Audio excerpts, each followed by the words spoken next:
Comment négocier le prix d'un bien immobilier? Je suis sûre que c'est un sujet qui t'intéresse. Si ça ne t'intéresse pas et que tu veux faire de l'immobilier rentable, alors intéresse-toi à la manière de négocier le prix d'un bien immobilier parce que cela fait partie intégrante de ta rentabilité. Plus tu achètes un bien pas cher et plus en fait tu fais une bonne affaire, tout simplement, plus tu vas gagner de l'argent, que ce soit dans la location, que ce soit sur la plus-value à la revente. Donc si le sujet t'intéresse, je t'invite à regarder cette vidéo et également les deux autres vidéos qui vont suivre. Donc, ça veut dire qu'il y a 3 vidéos sur ce sujet de la négociation du prix d'un bien. Comment faire? On négocie par rapport à 3 choses que je te dis juste après ceci.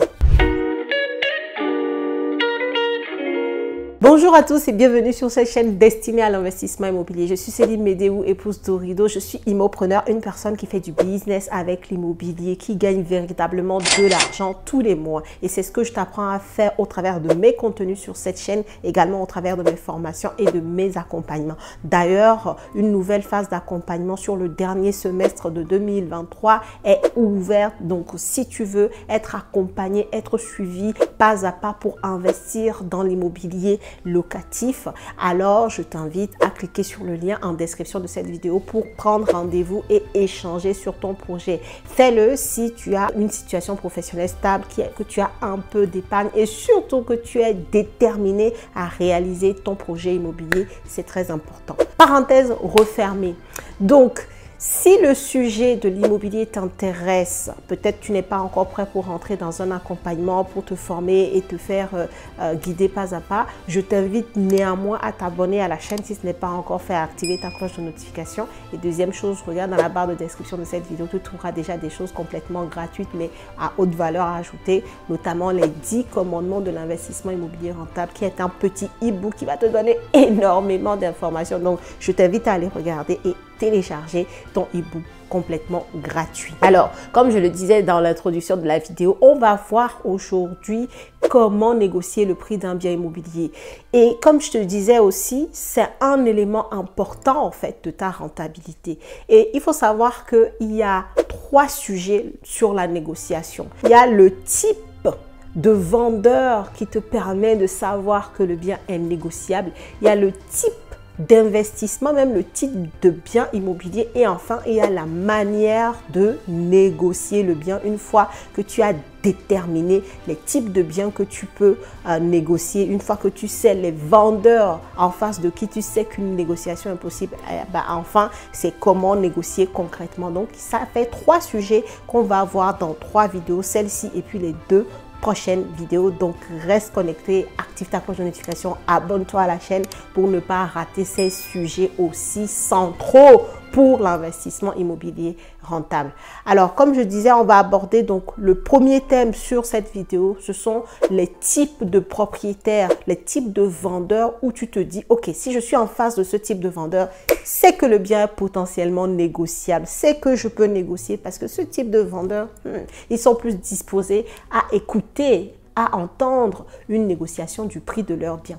Le premier type de vendeur où tu sais que le bien peut être négocié, c'est le vendeur âgé. Le vendeur qui est âgé, le vendeur qui a 60 ans et plus, qui veut partir à la retraite, qui est fatigué. Et bien, cette personne-là, elle est à même de pouvoir accepter la négociation du prix de ton bien, en fait. Que ce soit l'achat du terrain pour la construction de ma résidence principale, que ce soit mon tout premier bien immobilier locatif, l'immeuble de rapport de 5 lots, et bien, ces 2 investissements-là, et ben, je les ai faits avec des personnes qui partaient à la retraite. D'ailleurs, le troisième, même l'immeuble de rapport de 7 lots, et ben, c'était aussi quelqu'un qui partait à la retraite, qui était déjà même à la retraite. C'était des gens, le minimum de leur âge, c'était 65 ans. Entre les 3 là, que ce soit ma résidence principale, mon premier immeuble de rapport ou le deuxième, ils avaient au moins 65 ans. Et ce sont des personnes qui étaient déjà à la retraite et qui ne voulaient plus gérer. D'ailleurs, mon premier immeuble de rapport est resté 2 ans sans aucune location parce qu'il ne voulait plus gérer, il y avait des travaux à faire, il ne voulait pas faire. Le terrain pour la résidence principale, pareil, c'était une personne qui était partie à la retraite et qui n'était même plus en Île-de-France et qui voulait vendre pour justement transmettre du financier à ses enfants. comme ça de son vivant avant de, voilà, d'aller rester dans sa campagne, quoi. Donc, il a vendu, c'était une maison avec un grand terrain, il a vendu la maison, il a fait une division parcellaire, il a vendu aussi ce terrain-là et il a pu faire ce qu'il voulait comme transmission à ses enfants et il est parti à la campagne. Tu vois, le premier immeuble de rapport, c'était quelqu'un qui était à la retraite depuis un moment, comme je te disais, il ne louait plus l'immeuble et il avait des problèmes de santé en plus, lui. Donc, du coup, il voulait vraiment partir, voilà.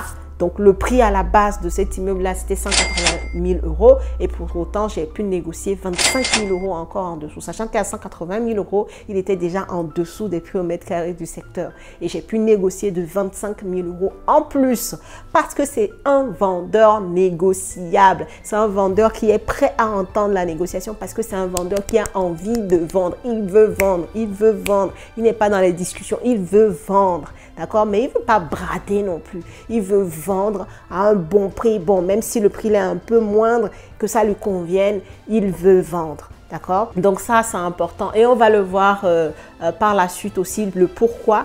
D'ailleurs, ça, c'est la deuxième chose que je veux te dire en termes de type de profil.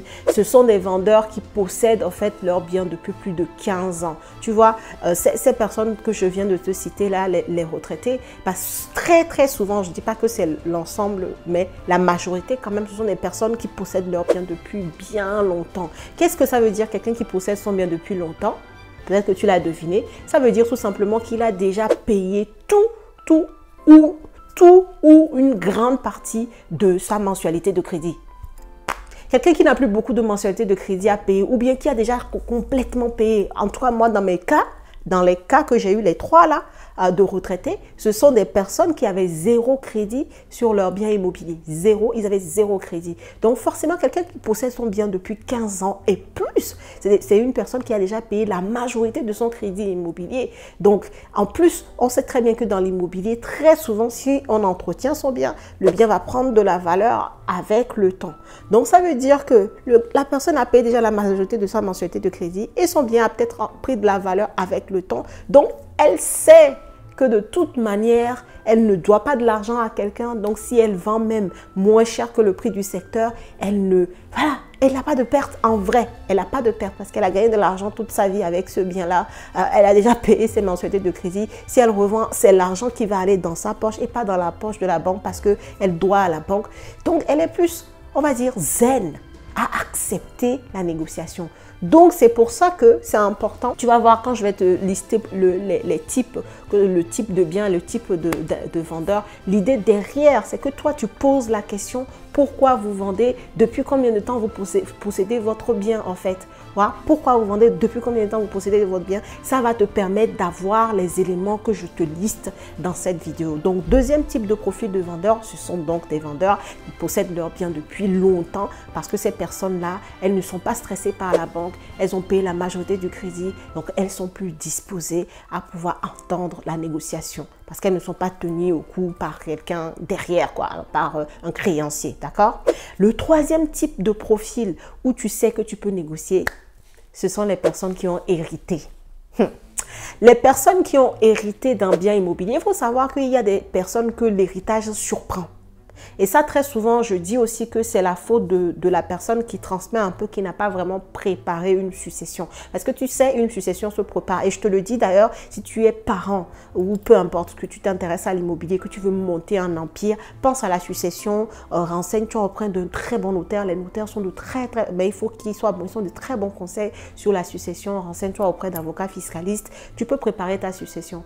Maintenant, bref, je referme la parenthèse. Il y a des personnes qui ne préparent pas la succession. Ce qui fait que quand leurs descendants héritent du bien, ce sont des personnes qui ont des impôts à payer sur le bien qu'ils viennent d'avoir en fait, sur la valeur réelle, la valeur actuelle du bien qu'ils viennent d'hériter. Et ça, si les héritiers n'ont pas les moyens financiers pour payer cet argent-là, ce qui se passe, c'est qu'ils ne peuvent pas garder le bien en fait. Ils ne peuvent pas garder le bien parce que parfois, il y a des biens qui nécessitent de payer 50 000, 60 000, 100 000 € d'impôts. C'est compliqué, tu vois. Si ça n'a pas été préparé, c'est compliqué. Donc, certains héritiers n'ont pas les moyens. Il y a même, je vais même loin, il y a des fois, il y a 40 000, 50 000 € à payer un peu moins que ça. Mais les gens n'ont pas l'argent. En fonction des héritiers, les gens n'ont pas... Il faut savoir que la majorité des gens ne sont pas éduqués financièrement. Et bah, du coup, si ton héritage va aller à ce type de personnes, tu vois très bien que ça va être compliqué qu'ils gardent le bien dans la famille parce qu'ils n'auront pas les moyens de payer l'État, de payer les impôts sur les successions. Donc, si tu as ce type de profil, les successions, tu vas voir que ce sont des ventes qui vont vite et que les gens sont disposés à négocier. D'ailleurs, pas plus tard je crois qu'il y a 2 semaines, j'ai eu aussi un bien comme ça en off-market que j'ai proposé aux personnes que j'accompagne. Bah, un bien, un immeuble de rapport qui est une succession en fait. Et donc, l'immeuble, de toute façon, il était déjà positionné un peu moins que le prix du secteur.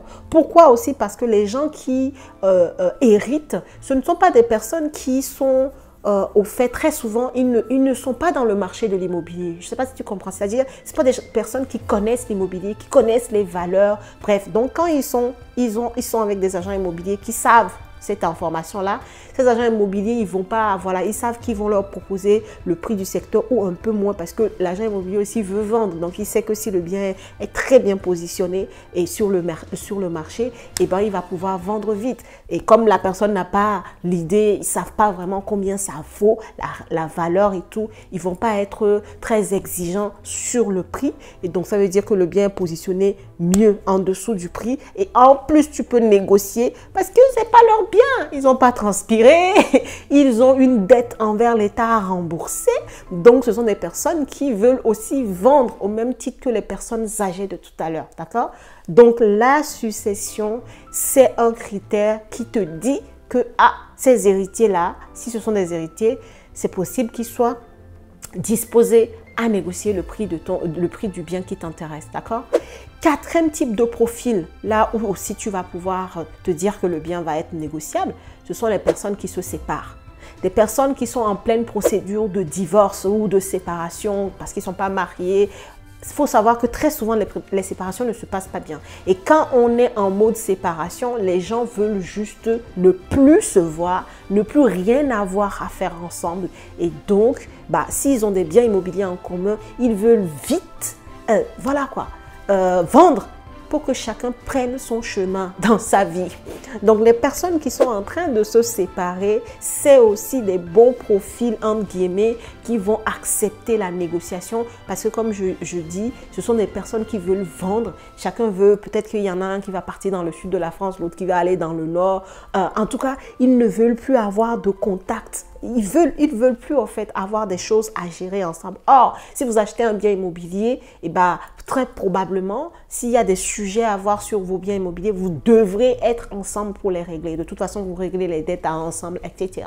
Donc, du coup, ces personnes-là veulent vite vendre le bien pour ne plus avoir à travailler ensemble sur quelques sujets que ce soit, sauf les enfants s'ils en ont. Mais clairement, ce sont des personnes qui sont le profil, qui acceptent également la négociation parce qu'ils veulent vendre leurs biens et que chacun puisse vivre sa vie indépendamment de l'autre, d'accord? Quand tu t'intéresses à un bien immobilier, pose bien la question et si tu entends « Ah, en fait, on est en train de se séparer », sache que ça peut être aussi le genre de profil qui permet de négocier le prix de ton bien. Okay? Dernier profil aussi où le bien peut être négociable, ce sont les personnes qui font les crédits relais. Un crédit relais, en fait, les gens font un crédit parce qu'ils ont un bien immobilier qu'ils possèdent déjà avec un crédit. Donc, ils veulent vendre pour racheter un autre bien, en fait. Donc, ils rachètent d'abord l'autre bien. Donc, la banque leur fait un crédit relais pour pouvoir acheter leur nouveau bien le temps qu'ils vendent leur premier bien immobilier, tu vois. Donc, ces personnes-là aussi sont disposées à négocier parce que en fait, ils sont acculés par le temps de vente, en fait. Je crois qu'un crédit relais se fait entre 12 et 24 mois. Voilà, je ne sais pas si c'est exact, mais tu peux aller regarder. Et donc, du coup, 12-24 mois, ça peut aller très vite. Pour peu que les premiers vendeurs, les premiers acheteurs n'ont pas trouvé le financement ou le deuxième, ou que le prix a été positionné trop haut au départ, ça va très vite, en fait. Ça va assez vite dans l'immobilier, même si on a l'impression que c'est hyper long. Donc, du coup, 24 mois, ça peut passer très vite. Et ces personnes-là ne veulent pas attendre les 24 mois parce que le crédit relais, il faut que la vente se fasse dans le temps qui a été imparti, en tout cas dans le temps qui a été négocié avec la banque. Donc, ces personnes-là, peut-être des gens qui ont un investissement immobilier et qui voulaient ensuite racheter la maison de leurs rêves, leur maison pour finir leur jour et tout ça. Donc une très belle maison, donc ils rachètent la maison parce qu'ils ont ce bien-là, mais qu'ils ont un crédit relais, donc ils doivent vendre leur investissement. Bah, clairement, oui, ils vont aussi être disposés à négocier parce que eux, ils sont clairement acculés par le temps. Ils ont un délai à respecter par rapport à la vente de ce bien immobilier-là. Donc, c'est aussi quelque chose à avoir en tête. Pareil, comme je l'ai dit, tous ces profils que j'ai listés, franchement, j'en ai listé 5 et je t'assure, c'est, voilà quoi, c'est hyper... c'est factuel en fait. Tu peux pas te tromper quand tu es en face des vendeurs qui ont ce genre de profil-là. Ce type de vendeur, très souvent, dans la majorité des cas, ils vont accepter la négociation du prix du bien qu'ils sont en train de vendre. Donc, la question à poser pour savoir quel type de vendeur, eh ben, c'est poser la question quoi. Qui c'est qui vend? Pourquoi il vend? Voilà. La personne est à quel âge? Pourquoi elle vend? C'est très simple. C'est pas des questions, je sais pas. C'est pas des questions trop intrusives en vrai dans l'immobilier. Donc, tu peux les poser, pose-les pour avoir les réponses à ces questions-là. Voilà ce que je voulais te partager déjà dans cette vidéo. Ces 5 profils-là vont pouvoir être disposés à la discussion sur la négociation du prix de leurs biens. Dis-moi si tu penses à d'autres profils en commentaire. Est-ce que tu connais d'autres profils? Est-ce que toi, tu as déjà acheté avec d'autres profils qui ont accepté la négociation? Il y en a d'autres, hein, mais déjà ces 5-là, c'est pas mal. Clairement, pour pouvoir aller chercher des biens avec des personnes qui ont ce genre de profil en posant la question tout simplement, c'est qui c'est qui vend et pourquoi quoi. Si la vidéo t'a plu, je t'invite à la liker, à la partager. Dans la prochaine vidéo, donc je vais te parler du type de biens sur lesquels tu peux te dire que là, il y a une négociation. Les types de biens sur lesquels on peut négocier parce qu'on ne peut pas négocier sur tous les biens. Clairement. Donc, je te donne rendez-vous dans la prochaine vidéo pour parler de toujours ce sujet de la négociation, mais sous le prisme du type de bien.